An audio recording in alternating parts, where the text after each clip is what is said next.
जिल्ह्यातील भिवापूर तालुक्यातील खातखेडा गावात रमेश तेरे यांच्या मालकीची बांधलेली म्हशीवर वीज पडून जागीच मृत्यू झाला।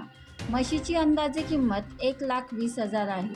तर दुसरी घटना लागून असलेल्या पांजरेपार येथील शेतकरी दिलीप लांबट यांच्या मालकीचे बैल व गाय यांच्यावर विजेचा धक्का लागून मृत्यू झाला, तर एक बैल जखमी झाला।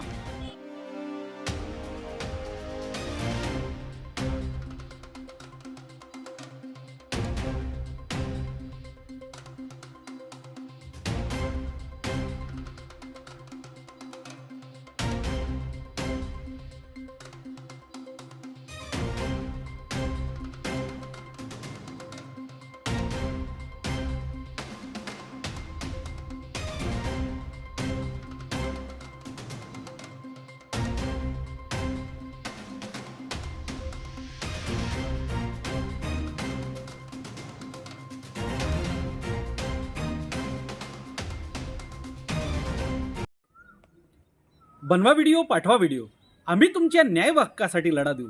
ताज्या बातम्या व घडामोडींसाठी पाहत राहा फक्त महाराष्ट्र लाईव्ह न्यूज। आजच आमच्या चॅनलला सबस्क्राईब करा, शेअर करा, कमेंट करा आणि हो, बेल आयकॉन दाबायला विसरू नका। जय महाराष्ट्र।